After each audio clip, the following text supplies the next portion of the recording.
If we continue to follow the trail of scattered pieces left to us, we can reclaim our divinity once again. But for us to know our divinity, we must also know thyself. As the ancient Egyptian proverb tells us, the kingdom of heaven is within you, and whosoever shall know himself shall find it. And this is because we are all ethereal beings, but we have forgotten this. So before we can unlock and understand the meanings within all the symbolism, we must first know who we are. This is where the key of the tarot, along with the newly uncovered knowledge from ancient Egypt, help us to reveal the truth that has been hidden for so long. To begin to know ourselves, we must once again think to the Fibonacci sequence and remember that everything expands and grows using this sequence along with sacred geometry. When we use this universal sequence of numbers and the golden mean spiral, along with the tarot, we begin to see this hidden information revealed. Everything in our universe births, expands, and grows using this blueprint. When we look further into the golden mean spiral, we can see it is divided into sections. When we correspond these golden mean sections to the major arcana in the tarot, we begin to understand the evolution of our souls and our true divinity. However, before we start down the path of the tarot and begin to unravel their secrets, let's first get a bit of history to this key that has been left to us. The tarot's original author is unknown. It is also uncertain as to exactly where and when the tarot came into existence. But it is believed that it originated in ancient Egypt about 3,500 years ago and was brought to Europe by the Rom or Gypsies as they travelled to Europe from India. Due to the increasing religious intolerance of the Antichrist Catholics and their attempts to suppress esoteric knowledge and sacred truths from humanity, the Magi who were in possession of this sacred knowledge were forced to encrypt these secrets into the tarot cards to keep this ancient wisdom safe from manipulation and destruction. The tarot was devised using the principles of the Kabbalah, but we can also see symbolism from ancient Egypt, the runes, astrology, and numerology. And they also equate to the chakras and colour symbolism. The tarot consists of a deck of 78 cards in total. This is made up of 22 major arcana cards numbered from 0 to 21, and the minor arcana consist of 56 cards. However, it is the major arcana cards that we will focus on to help us decode this hidden information. So now we have an understanding of the importance of the tarot, and that they are not just some novelty for telling fortunes, as we have been led to believe. So let's now look at the first card. The first card is the 0 card, and not only does the 0 card represent the beginning of the major arcana in the tarot, but it is also the first number of the Fibonacci sequence. This card number 0 equates to the Fool and represents Orion, the location for the God consciousness of our material realm.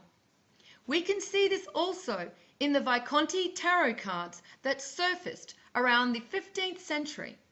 On this card, you can see a clear depiction of Orion with his club and feathers in his hair. We see that the Rider-Waite tarot card also shows the Fool with a feather in his cap. And if we look at ancient constellation maps, we see that Orion is depicted with a club and once again feathers in his cap. These feathers, as with the feather that is placed on the scale to be weighed against the heart in the ancient Egyptian weighing of the heart ceremony, are symbolic of the godlight of Orion. Some feathers, like peacock and duck feathers, display their colour with a process called structural colouring instead of pigment. Structural colouring is where the cellular structure of the feather, or as with the shells of scarab beetles, are actually formed in a way where they refract wavelengths of light to create their color. So once again, we see this connection to changing angles of light also contained within this symbolism. This is where the term feather in your cap originates from. This term was used to describe a great achievement or special honor. And of course, for those whose hearts are equal in weight to the feather, that is a great achievement and special honor indeed, for they are rewarded with the highest consciousness in Zep Tepi, or Aru, the field of reeds, as the ancient Egyptians described their Garden of Eden. We must pay attention to some of these old sayings, as they are actually remnants of truths that have managed to survive. Now, when we look to the Kabbalah tree of life, we see that the very top Sephiroth is also connected to Orion and the Fool card.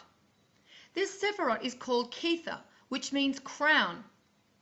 It is also interpreted as both the topmost and regal crown. Just like the crown chakra, it sits above the head and is not a part of the body.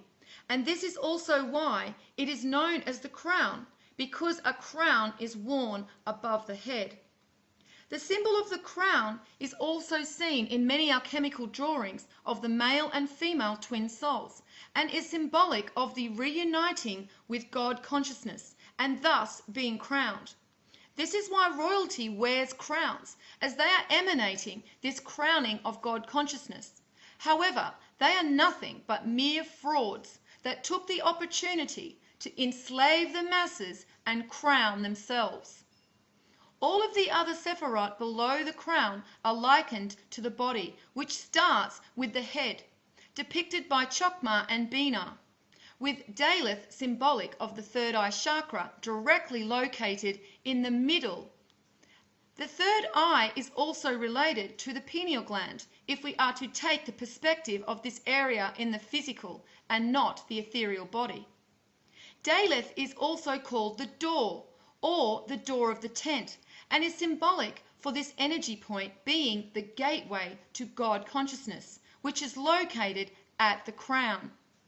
If we look to Hindu mythology, we see that they saw the third eye chakra as a gateway, for they believed that the spiritual energy from the external environments could enter their body through this gateway, and hence they take the utmost precaution in protecting it with spiritually positive protecting forces.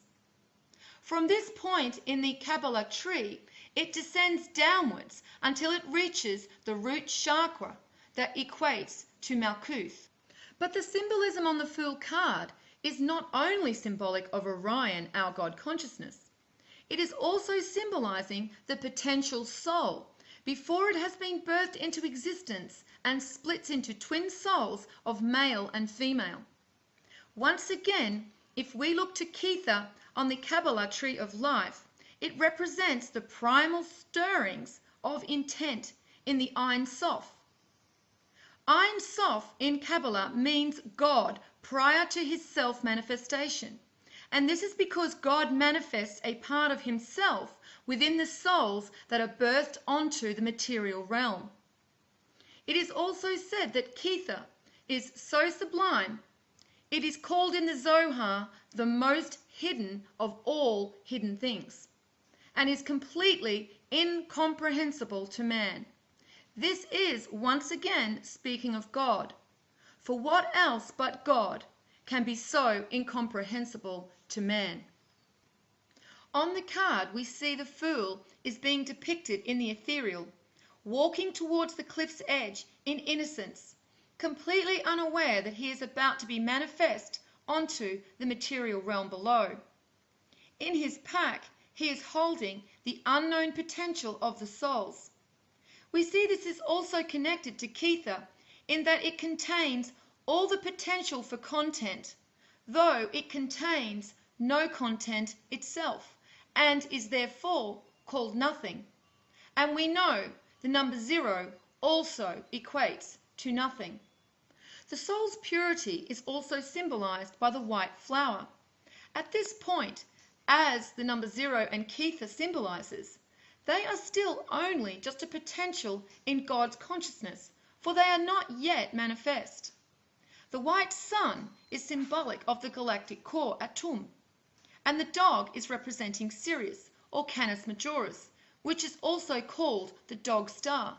In ancient times, the season following the star's appearance came to be known as the dog days of summer, and coins retrieved from the island of Chios in the Aegean Sea from the 3rd century BC feature dogs or stars with emanating rays highlighting Sirius's importance.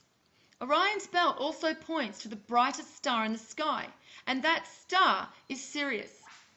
Orion's belt and Sirius also line up with significant locations of ancient sites around the world.